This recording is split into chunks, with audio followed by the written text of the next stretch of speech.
Hello and welcome. My name is Sebastian Patino. I'm a health coach and an athlete, and this is Bastion Academy. If you're new here, Bastion Academy is a podcast series that focuses on human physiology, how to essentially maximize yourself as a human being using movement, nutrition, supplementation, good recovery protocols, and changes in your mindset. And if you're new, again, this podcast is meant to be purely audio based. I do have slides provided on YouTube. So if you're more of a visual learner and you want to see the notes alongside with me, that is available for you to do so. But you can listen to this in your headphones on the way to work, whatever works best for you. Today's topic will be, should you use peptides or hormones? That is a big topic to cover, but I'm going to try and cover it here in a relatively short amount of time.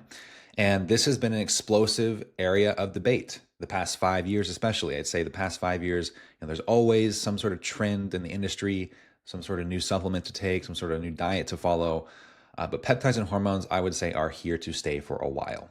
There's a lot of advancements going on with our scientific technology nowadays, a lot of new literature coming out about peptides, your Ozempic, your tirzepatide, your appetite suppressants, to BPC 157, to GHKCU, which are longevity peptides. And so today we're going to help you kind of uncover what are peptides, what are hormones, should you even be taking them, and why are people so excited about them? So number one, the current fitness trend, peptides and hormones, as I just said, they are the trend right now. And it's always important to understand there are going to be trends that come and go in the industry, hands down. I do think peptides and hormones are going to be an exception. I believe they will stay around for quite a while because they essentially signal to the body to ramp up natural processes within the body. And if you can do that correctly, you can really enhance what a human being can do. So it amplifies natural bodily functions. And so there's a lot of excitement around them for that reason alone. So one big caveat here, though, is a lot of clinics, a lot of doctors, pharmaceutical companies, supplement stores are seriously taking advantage of this. Many of them are not on your side. They're on their side. Money is a huge influence behind this industry. We know this. And some just don't know any better, right? They get really excited behind the research of peptides and hormones and they start providing it to their patients because they believe it's safe, when in reality, they just don't have enough information. And so it's really important that, you understand that going into this, do not trust the clinics, the doctors, the coaches, even me, supplement stores, and even gyms that are selling peptides at face value. I have seen this time and time again the last few years with my clients and my athletes, even myself. People are recommending this stuff like it is candy, and it is absolutely absurd. There's obviously good clinics and doctors out there, but for the most part, they are not going into depth enough with their patients before recommending these peptides and hormones to them. They're not explaining what they do in depth enough, and they're not really understanding the consequences of taking these things long term. And it really does anger me because these are medications that change your biology at a fundamental level. They sometimes change the course of your life permanently because it's changing your biology. It changes your behavior from an internal perspective, right? It can, taking testosterone can change how your brain functions. It actually amplifies your personality traits, increases motivation, increases drive, which can inherently change your personality and change your entire life as a result. That's just one example. And so it is not something to lightly recommend to a patient or client. And so if you've ever been someone who has been recommended a peptide or a hormone, after just like one lab review with them, or they just randomly threw it out there and they're willing to give you a prescription without you really understanding what it is or what it does to you, really have your guards up because this is a new industry. We're essentially pioneering a new technology, and it's really important to get it right because even something as quote unquote harmless as a peptide may have long-term applications that we just don't know yet because the research isn't old enough yet. My perspective on everything is the human body can achieve everything it needs to right now if you give it the proper nutrition, proper exercise, the proper mindset, and the proper amounts of stress. You do not need peptides and hormones to optimize your life at this point. I think we are getting there. I think our technology will get to a point where eventually peptides and hormones may actually make your life better than someone who is staying natural. But as of right now, there's just too many question marks to really say that for any one medication or peptide. So peptides versus hormones. Peptides are essentially short chains of amino acids. That is a very broad term. There's a lot of things that are peptides. Collagen peptides are peptides. And so in fitness, when people are saying peptides, they're usually referring to signaling peptides like, BPC or Ozempic. These are short amino acid chains that bind to specific receptors in the body to produce a targeted biological effect. Not every peptide does this, but that is what most people in the fitness industry are referring to when they say peptides. Hormones, on the other hand, they are chemical messengers released into the bloodstream that travel throughout the body to regulate major systems like metabolism, growth, reproduction, and stress. So they're kind of also a targeted biological effect, but it's affecting almost entire systems at once. And so this is things like testosterone, estrogen, thyroid hormone. And so some peptides are hormones, but not all peptides are hormones. It's an important distinction to make because people throw around the word peptide like they're all super useful or do something crazy in the body, when in reality it's just a short chain of amino acids, which amino acids make up proteins, and that is just a term for a certain structure. So peptides, why are people excited about peptides? Number one reason I see is that most peptides do not have a negative feedback loop. What this means is that when you start using a peptide and it enhances, say, levels of growth hormone in the body, your body already naturally produces growth hormone, but some peptides increase that production of growth hormone. There is very little suppressive effect on the body's own natural process of producing growth hormone when you take a peptide. So that's extremely appealing for consumers. You can take something and your body still works immediately after you stop taking it. That's pretty cool. You can take them and stop them as you want with very minimal risk, very minimal suppression. However, again, research is very behind with peptides. It seems safe, a lot of them right now, but we have to keep in mind that we only have 10 years, probably even closer to 5 years worth of research and a lot of these peptides. And we have no idea what the implications on human health are 30 years down the line, 50 years down the line, 70 years down the line. Do these things increase risk for cancer? Are these things healthy for our brain? Do these cause any sort of cardiovascular stress that we don't know of? We don't know. Hormones, on the other hand, they do typically have a negative feedback loop. So hormones are very tightly regulated within the body, like testosterone. So, and by the way, if you're unfamiliar, testosterone is very important for both men and women. So both of us are producing testosterone. They're both incredibly important for our overall health and mental well-being. But hormones, essentially, when you take an exogenous hormone, it teaches the body to rely on that exogenous external hormone rather than production itself internally. And with hormones, most of them, especially testosterone, first molecule of testosterone was produced in the 1930s. And so research is very well established on hormones and testosterone specifically. Like, what do they do? What are the risks? How do they work? We know very well like what the long-term implications are of taking testosterone. And so it's very well calculated risk. And they are absolutely safe when taken correctly, right? And the key word is correctly. Minimum effective dose that works for you, and getting your blood work done as often as you can to make sure you're healthy, etc. So jumping into some peptides and hormones that I would genuinely consider, start looking into it, start researching it if you find you have a need, right? If you have low energy, if you have low libido, if you struggle with mental clarity, or you have a lot of brain fog, you're doing everything right, but you can't seem to lose weight, or there's just something wrong with your health, even though your sleep is on point, your hydration is great, your nutrition is great, your exercise is great. And obviously be honest with yourself. Everyone wants more energy, more libido, more muscle mass, whatever. But be honest with yourself. Are you actually healthy? Do you actually need a medication? Or are you just telling yourself that? Because most of the time we just need to walk more, exercise more, drink more water, eat better food, right? If we just do that, take care of yourself that way, you don't need any of this crap. I promise you. But some things I would consider if you're following that boat where like you're doing everything right, but you're just like, for some reason you're falling behind for no reason. Seemingly. Well established meaning high quality data from research, so randomized clinical trials, decades of use. So we have tons of research on these. It's testosterone, other sex hormones like estrogen, progesterone as well, GLP-1 agonists, so Ozempic, tirzepatide, semaglutide for weight regulation, and also thyroid hormone, only if you're really deficient. But testosterone is for overall well-being. There's clear pros, clear cons. Risk can absolutely be mitigated by just taking correct doses and dosing it throughout the week properly. Sex hormones like estrogen, progesterone, most people don't really take these by themselves, but there are use cases, especially for women trying to restore their menstrual cycles. Very helpful.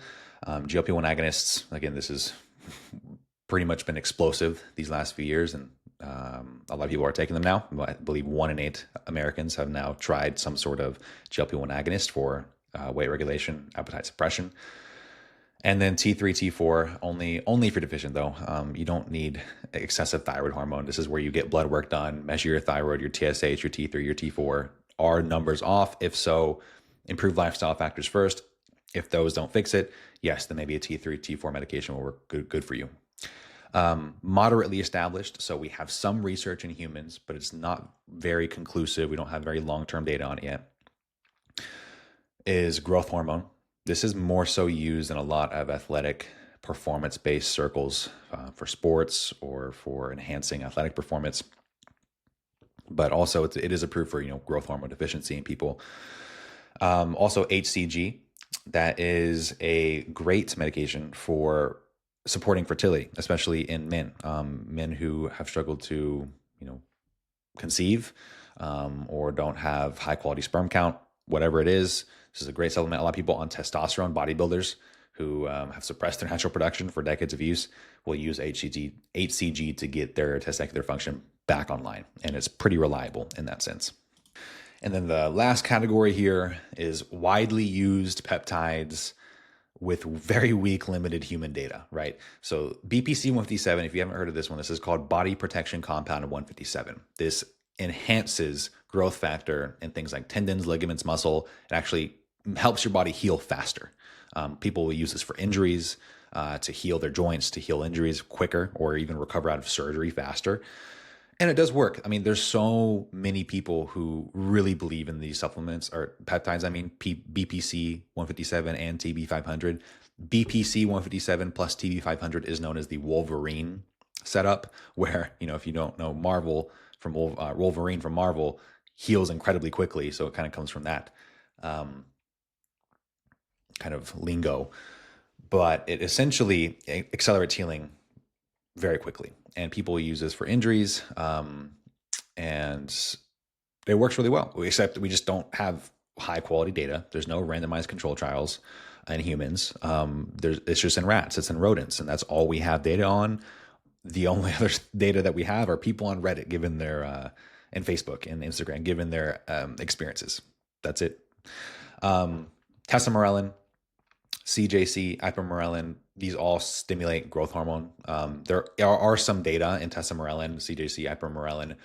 However, again, we don't have the long-term data. It's not super well established, definitely not as much as HCG, growth hormone, testosterone, all that stuff. That said, people report there are no side effects on these things whatsoever yet, which is pretty remarkable. It's been years people are using this, and there's still no seemingly bad side effects that pop up from these things.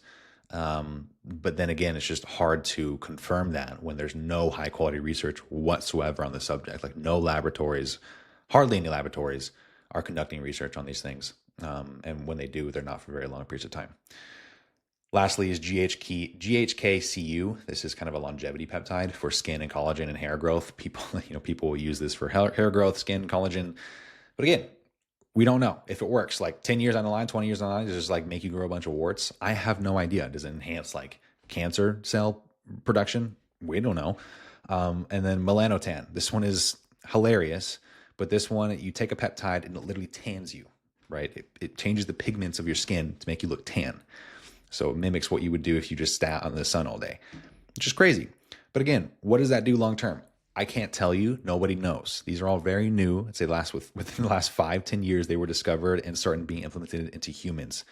Most data we have on these things are in rodents, right? So again, use these at your own risk. That said, I will say there's a lot of hormones and drugs that, bodybuilders or athletes have used in the past where they didn't have a ton of long-term research on them, but there was enough anecdotal evidence, people telling us their experiences of how it went really poorly, how it went really wrong.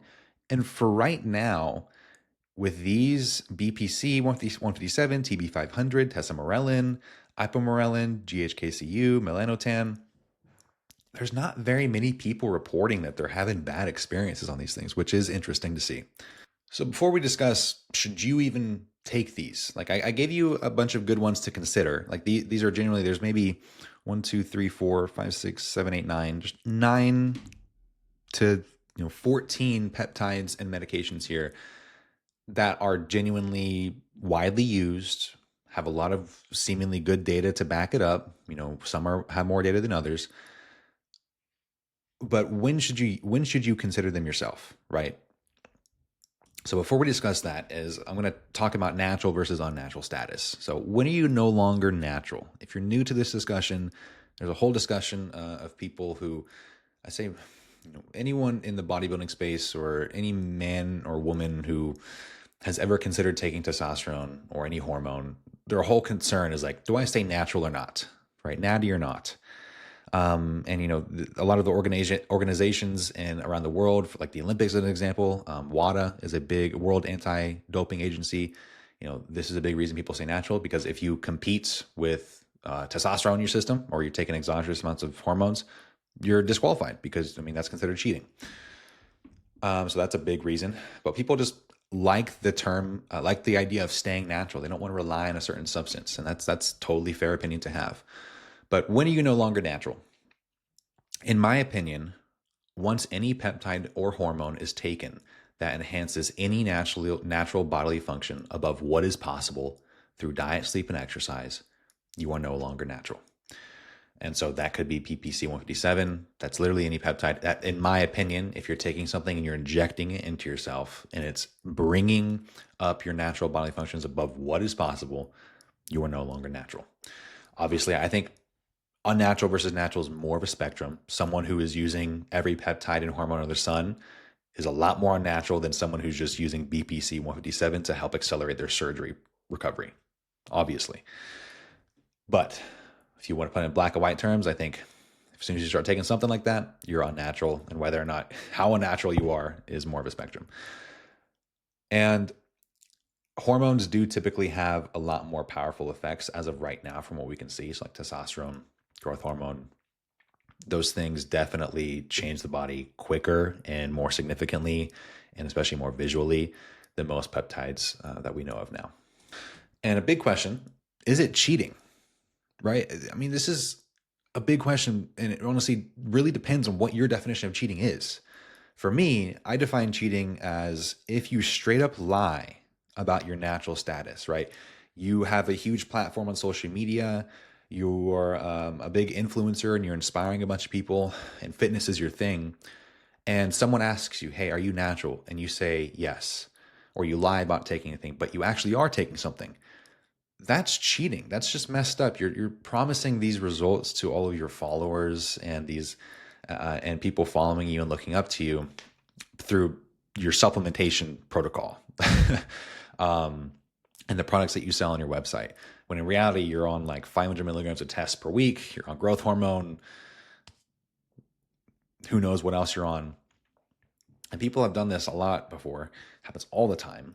And then secondly, if you're trying to win competitions in tested sports, so sports that test people for drug abuse, yeah, obviously that's cheating. Like, you should never go into a competition taking something that's tested, that's meant for natural competition, and then try to win. That's just messed up. Otherwise, if an individual takes it for personal use, I don't think it's cheating. As long as they're honest, getting into good shape and achieving athletic feats, regardless of whether you're natural or not, requires years of immense dedication. You cannot bypass the work needed to be a good athlete, to look good. You just can't.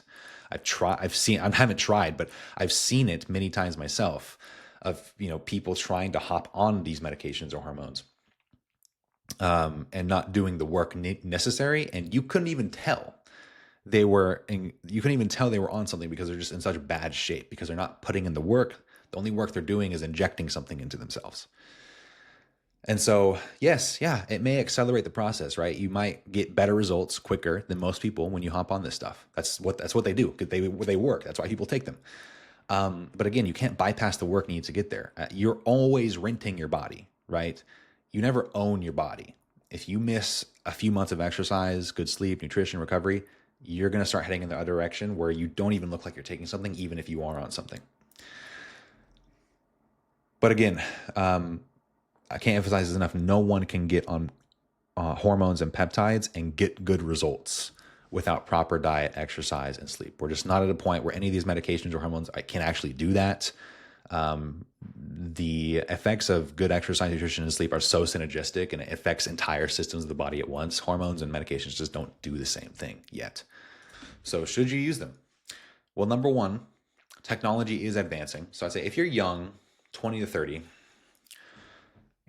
you probably could wait, and there will be better therapies out in your lifetime that will help you. The people using these therapies, the peptides, the hormones, once they get to a point where scientists and laboratories are able to really completely mitigate side effects from these things, a lot of those people taking peptides and hormones are eventually going to outlive and have better lives than the people that don't. I think it's really important to get that down, because you can have a natural status badge of honor all you want, but once technology gets to a place where these things are so good at what they do that they literally make you have a better life by taking them rather than not, that's a questionable decision to not take them. Are we there yet? I don't think so. I think the only medication, in my opinion, that might do this is testosterone. And there's a big caveat star around that, because it's not for everybody. People can respond to that genetically poorly. We don't understand how it interacts with cancer, at least the full picture of it. However, testosterone does seem across the board to just help improve people's lives, period. Health span and lifespan, especially for a lot of men. So when should you use them? It's up to your personal values and especially your risk tolerance. Is being natural, quote unquote, a strong value that you have? And if so, why? Why? Right? You got to decide that for yourself. And in general, how I look at it is, if the benefits outweigh the risks, then take it. There are ways to mitigate risks, proper dosing, minimum effective dosing. Right? Don't take the highest dose or super high dose without testing out the lower dose waters yet. Pay attention to your lifestyle. These are not scapegoats for skimping on your sleep or nutrition or exercise. If anything, when you're on these medications, you have to be even better with your lifestyle to mitigate any side effects that they might have. And also checkups. Get your blood work done twice a year at a minimum to make sure that you are healthy internally and that these things aren't doing anything that you don't know of that is bad for you.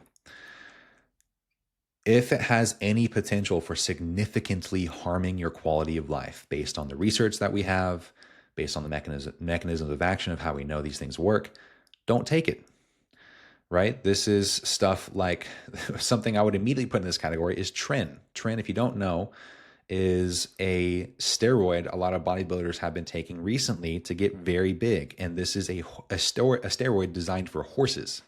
Trenbolone is a wild substance, and people are taking this solely for their desire to have a lot of muscle, when we literally know it is actually toxic to the brain. It's neurotoxic, and it shortens your lifespan and health span and completely just crushes your health and your nervous system. That's a medication where people are taking it because it has some benefit of gaining muscle, but then it's literally killing your brain cells. So that's something, if it's obviously harming your quality of life, don't take it. And I would say most of these things, like testosterone, is the same thing. If you take a lot of testosterone, you can harm your quality of life, right? Obviously. But if you take the right amount of testosterone, like whatever a doctor might prescribe you for hypogonadism, too low of testosterone, if you have that, it will just improve your life. So it's dosage dependent too with all of these things. So kind of wrapping up there, I wanted to share my personal opinions because of why I take testosterone. If you don't know, I take testosterone. I'm not openly out about it. I don't say like, hey, everyone, I'm using testosterone. But if someone asks me and they're like, are you using testosterone? I'm like, yeah, I'm on testosterone. I began taking it when I was 20, 21, right around that area. And the reason being is, number one, I can't deny it. I had a huge environmental influence on bodybuilding. I was just a sucker for bodybuilding. I loved it. So I was working with the coach at the time. I wanted to be the best bodybuilder I could be. I really thought that was going to be my career. A lot of the culture around that time, it still is just like really promotes it. And when you step on stage and you're competing against other competitors, you're, especially in the division I was competing in, you're expected to be on something if you're really being serious about bodybuilding. So that was obviously a factor, but I gave it a lot of thought as well. I was not, obviously I was in my early 20s. So we always think we're wiser than we truly are. But I did give it a lot of thought. And I also struggled with low testosterone. I actually had testosterone almost in the 400s and I was 20 years old. And I actually struggled with erectile dysfunction, ED, for a while, if I'm being honest. And so I was like, okay, well, I'm young, I'm doing everything right. I'm just like sleeping well, I'm eating tons of vegetables, I'm like training all the time, and I'm still having these problems. Like, this is frustrating. So that kind of built into it a little bit more. I've always kind of struggled with anhedonia and motivation problems. I just been very like I was very complacent as a person. You can't give me like a video games and a controller. I'd be there all day, just be playing it. And so there was a major psychoactive component. I did a lot of research into it, and I discovered that testosterone specifically, and a lot of these sex hormones in our body, have a huge psychoactive component to them. Specifically, testosterone is tightly correlated with dopaminergic activity. Dopamine is the main driver for motivation, for drive, for life, for reward seeking behavior, for goal oriented behavior. And so testosterone amplifies those circuits. It essentially amplifies any motivational circuits that you have. And so I discovered that it increases your reward seeking behavior. It actually increases your tolerance for pain. And when I was reading that research, I forget the scientist or doctor I was listening to, but I was also reading papers on it.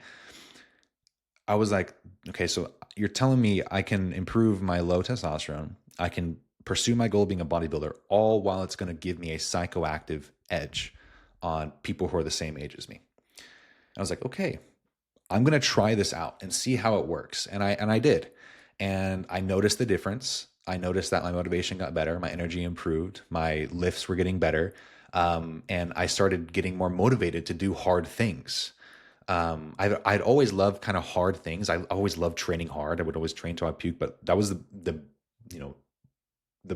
most I would do in terms of doing something hard.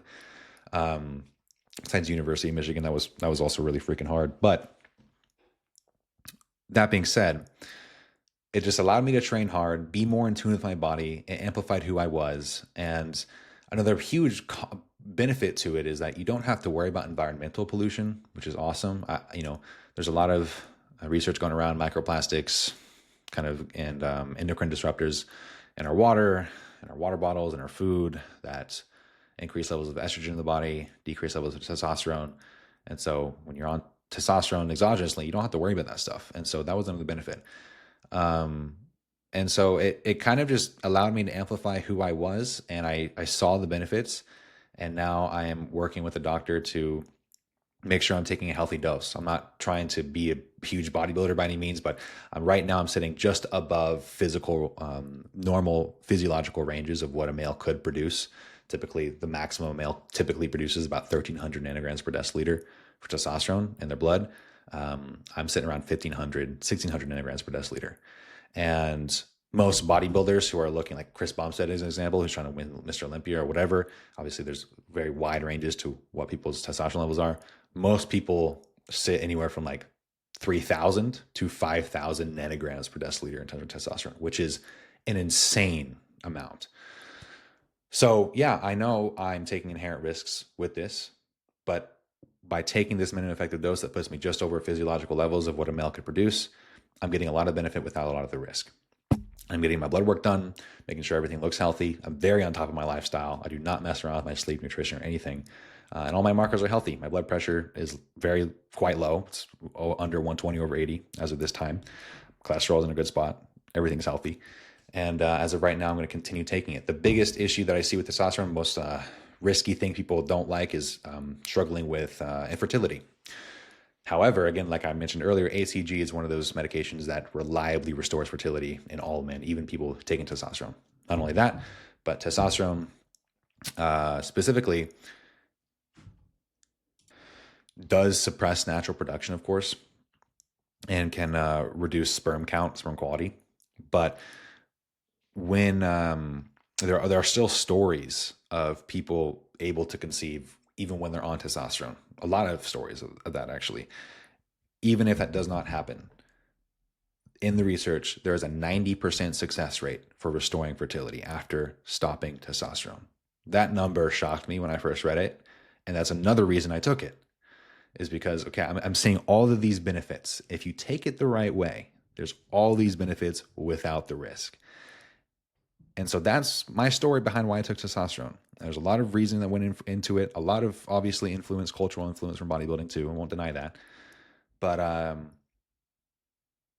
I think it's a very taboo subject. Most people aren't going to agree with my use of taking it, and that's your opinion, that's your belief, and that's okay. I'm okay with that.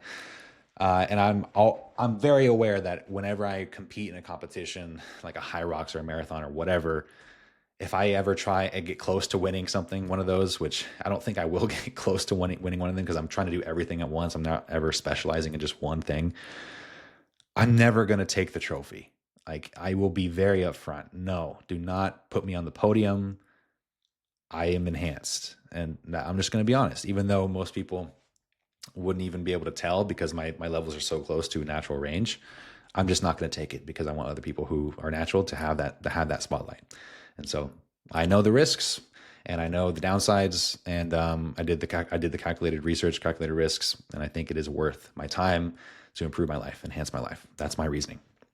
I've also in the past taken BPC 157 and tirzepatide. And BPC seems very safe, like I already said. I use it to recover faster during my marathon prep. I kind of noticed a difference. I didn't use it for very long. I used it for about 6 weeks or so. And I will definitely use this ever again if I do get injured or I have like a surgery and I want to recover quickly. It's just hands down, like there seems to be no side effects from people using it in their own experiences. And so I think if we just minimize our exposure, we use this maybe for maybe 4 to 8 weeks at a time, there's most likely no long-term risks of doing that. Also tirzepatide, I've used tirzepatide. If you don't know, tirzepatide is like Zepbound, or GLP-1 agonists. I've struggled with food noise all of my life. I started almost 280 pounds. And I wanted to try this because, a lot of my clients were getting on it. A lot of my athletes were getting on it. I started recommending it, starting the conversation like, hey, ask this with your doctor. And part of me wanted to know what it felt like to be, first of all, injecting that, and also just what it felt like. Because if my clients are doing it, I'd like that experience myself. Same thing with testosterone too. That's a benefit. And also I've always struggled with food noise. I'm like, okay, can this actually help me stay more focused, not think about food so much? And it did. It actually really did. I only took it for 8 weeks, but I did run an experiment. I definitely noticed a big difference. The major problem I had with it is digestion was too slow. I couldn't get enough food in, actually, and I kept having acid reflux while I was training, and it was really gross. And secondly, I'm at a point in my coaching career and my athletic career that I don't think I need it, right? I have a very stable routine. As long as I keep the right foods in the house, the right foods out of the house, I don't need it. I have pure control over my mind to do so. And so I think it's a great option for a lot of people. But for me personally, I want to practice what I preach. I want to be able to have that regulation mentally with myself, with food. And so I'm continuing to practice that naturally. And so, yeah, that's my reasoning. I'm happy to hear any sort of questions you have or comments down below of what you think over it. But that's all I got for you for today. Have a great one. Thank you for listening. Share and like and subscribe. Really supports the channel grow because this is a new channel. I really want to grow it and get this information out there for a lot of people because I really do think it will help a lot of people. I'll see you and thank you.